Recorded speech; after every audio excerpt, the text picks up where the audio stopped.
Hoje eu vou começar a contar uma história que aconteceu ao longo da passagem de tempo, equivalente ao período de vida de 1.600 gerações dos nossos antepassados. Esse foi o espaço de tempo que a humanidade precisou para sair de um total estado primitivo para alcançar o nosso atual estágio de desenvolvimento cognitivo. E essa história começa 3.000 gerações antes do nosso tempo. Carl Sagan, um dos grandes nomes da ciência do século XX, conta, no seu livro Cosmos, que as realizações humanas repousam sobre o conhecimento acumulado ao longo de 40.000 gerações de nossos predecessores humanos. Isso remonta à época dos nossos ancestrais que teriam vivido há cerca de 1 milhão de anos atrás. Fazendo uso dessa mesma expressão com liberdade poética que expressa a passagem do tempo, a história que eu passo a narrar tem início há 3.000 gerações atrás no nosso tempo, quando a posição das estrelas no firmamento marcava uma época em torno de 75 mil anos antes da Era Comum.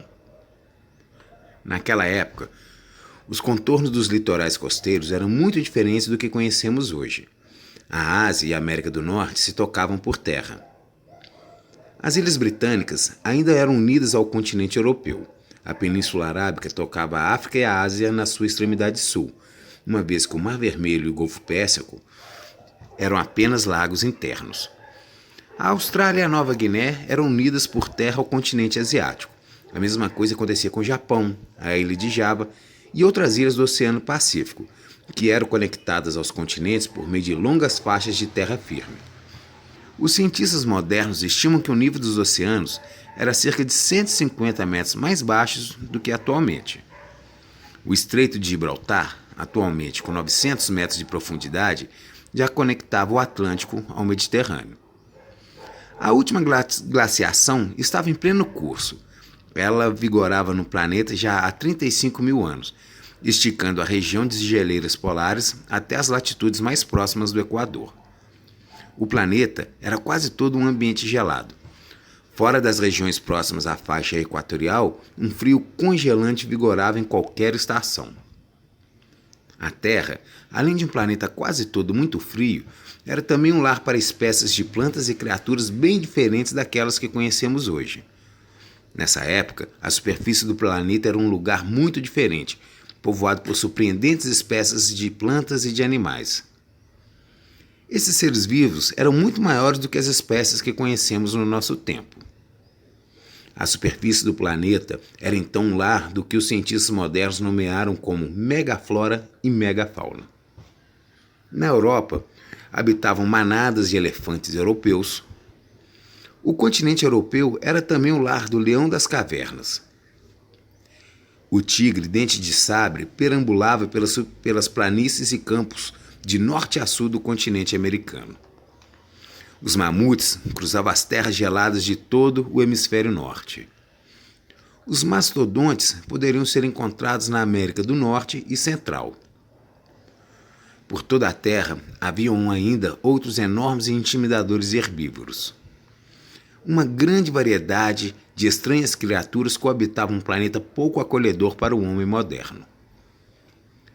Entre essas criaturas que habitavam na superfície do planeta, havia algumas espécies bípedes de primatas hominídeos. Eles compartilhavam o topo da cadeia alimentar junto com outros enormes animais daquele tempo. Esses primatas hominídeos figuravam ora como predadores, ora como a própria presa.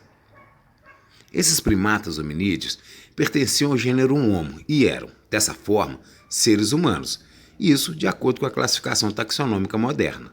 Essas espécies do gênero Homo, ou simplesmente humanos, figuravam como o ápice do design evolucionista e o apogeu da criação divina. Embora esses humanos não fossem especialmente fortes, eles se destacavam pela sua versatilidade e adaptabilidade. Essas características permitiram que eles ocupassem amplas regiões do planeta, onde vigoravam diferentes climas, diferentes altitudes e diferentes biomas. Devido a tamanha flexibilidade, os nossos ancestrais de 3.000 gerações atrás no tempo já ocupavam grandes extensões da Eurásia, África e Oceania. Eles tinham uma destacada habilidade para a produção e o manuseio de ferramentas e armas, as quais eram confeccionadas a partir de pedaços de paus, pedras, ossos, couro de animais, cipós, folhas e outros recursos encontrados na natureza.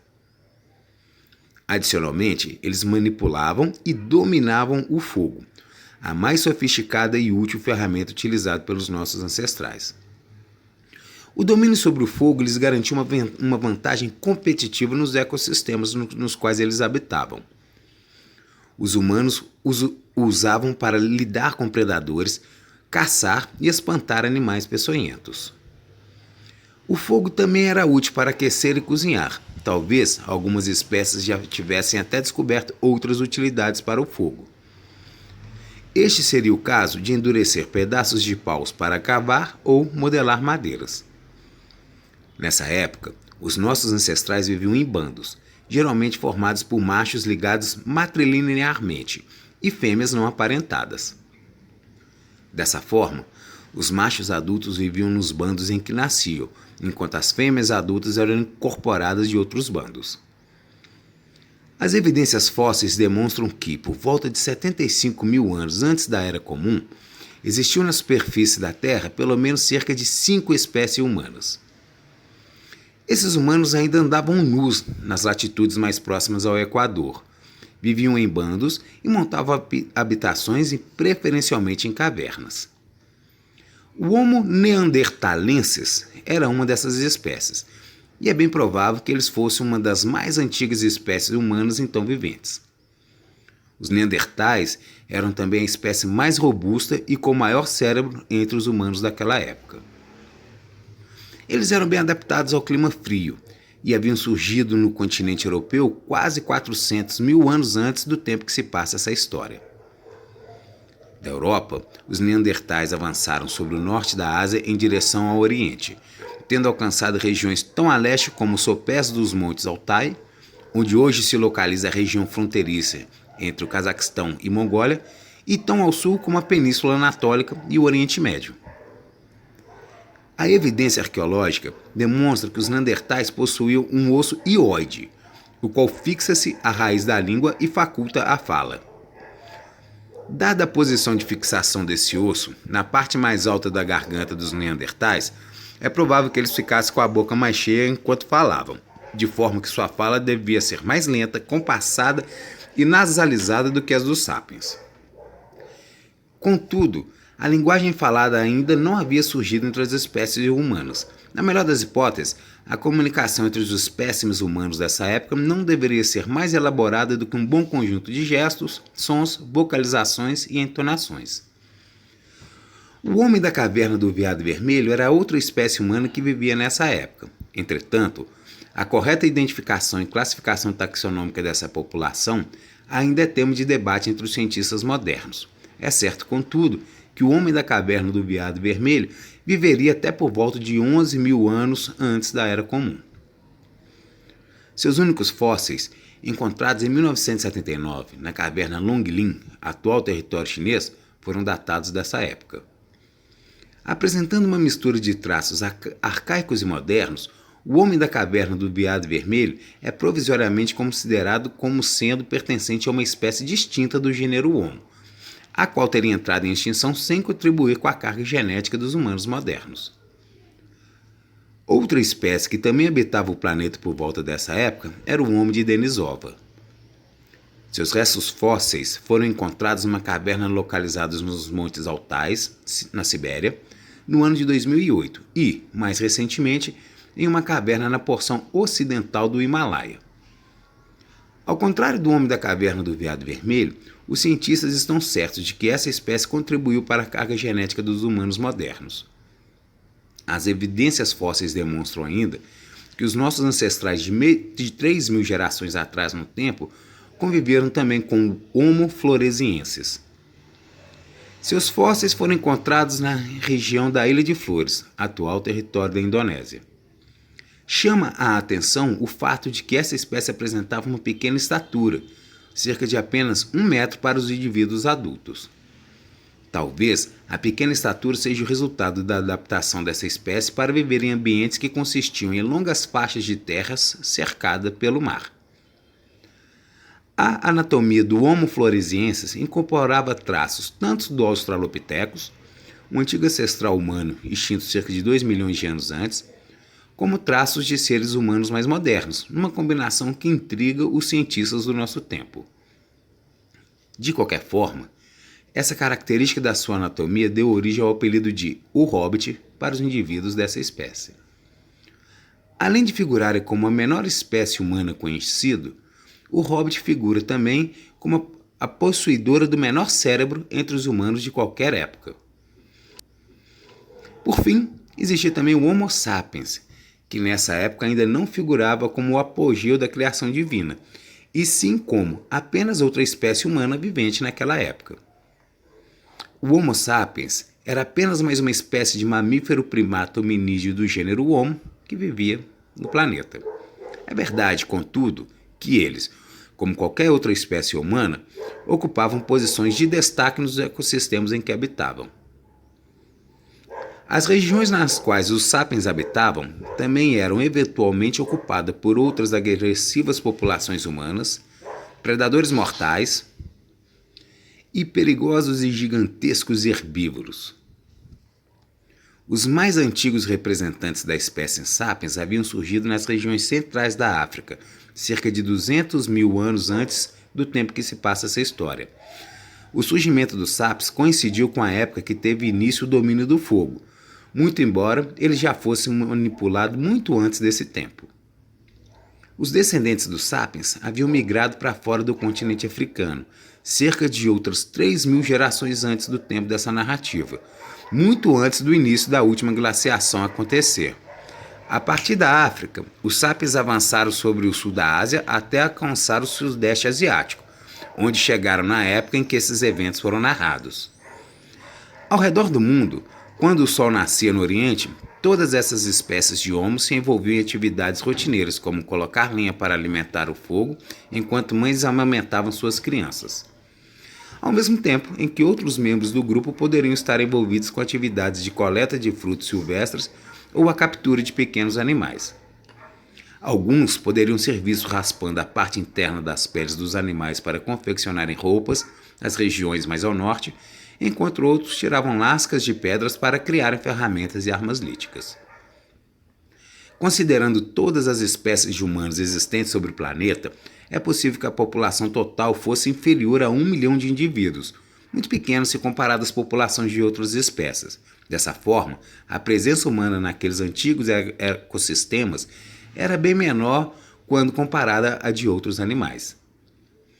É bem provável que a maioria dos membros dessas pequenas populações humanas avistassem muito mais animais de outras espécies do que da sua própria. Ao longo de uma vida inteira, um indivíduo médio não deve ter tido contato com mais do que algumas centenas de outras pessoas. Esses bandos, com talvez uma dúzia de indivíduos, viviam vagando dentro do seu próprio território, que deveria variar entre dezenas a centenas de quilômetros quadrados. Eles vagavam em busca de alimentos e influenciados pela mudança das estações, de acordo com a chegada da época da migração anual de grandes rebanhos ou ainda em função do ciclo de crescimento das plantas. As evidências fósseis e arqueológicas também demonstram que os neandertais e os sapiens eventualmente enterravam seus mortos. Alguns autores entendem que tal fato demonstra uma preocupação com os mortos, o que poderia demonstrar, segundo esses mesmos autores, a mais primitiva prática religiosa que se tem conhecimento, uma vez que tal prática transcenderia a vida diária no plano material. Também é possível que talvez, e apenas talvez, essa prática fosse um reflexo dos esforços dos nossos ancestrais em afastar tanto predadores famintos como o mau cheiro de cadáveres em estado de putrefação. Há 3.000 gerações atrás do nosso tempo, os humanos não faziam pinturas rupestres e não tinham uma linguagem falada desenvolvida. Eles também não realizavam nenhuma atividade de prática religiosa que fosse mais elaborada que o enterro dos mortos e não promoviam interações entre diferentes grupos humanos. Toda a evidência fóssil, arqueológica e linguística nesse sentido demonstram que esses comportamentos modernos só surgiram mais tarde, depois de 50 mil anos antes da Era Comum. A vida dos nossos ancestrais que viveram nessa época era precária e cercada de grandes incertezas. Eles andavam à mercê das variações climáticas e, como não armazenavam alimentos, deviam viver tempos de carestia com muita frequência. Se cavernas convenientes não fossem encontradas, a alternativa era se instalar em abrigos expostos. Muitas vezes, os nossos ancestrais deviam se defrontar com populações de animais ferozes como grandes felinos, enormes herbívoros e mesmo agressivos bandos de humanos errantes. Sem que os seres vivos que habitavam a Terra suspeitassem, a chegada de um iminente evento catastrófico de grandes proporções e de alcance mundial estava próximo de acontecer. Esse evento teria duração de 6 a 10 anos e suas consequências seriam fortemente sentidas na sequência da saga humana sobre a superfície do planeta. A vida na Terra passaria por um estreito efeito gargalo. Na sequência desse evento, aconteceria a revolução cognitiva do ser humano, a qual consumiria o período de vida de 1.400 gerações. Ao fim desse tempo, as espécies humanas sobreviventes emergeriam portadoras de uma excepcional capacidade cognitiva, de uma tradição rupestre que iria da Europa à Sumatra, de uma tradição religiosa xamânica forte, de uma linguagem falada complexa e de uma admirável rede de cooperação mantida entre diferentes grupos de sapiens. Mas isso já é história para um outro vídeo. Então esse foi o vídeo de hoje, espero que tenham gostado. Dependendo da repercussão que tiver, eu até continuo a contar essa história em uma próxima oportunidade. Se gostou, comente, curta e compartilhe. Um grande abraço!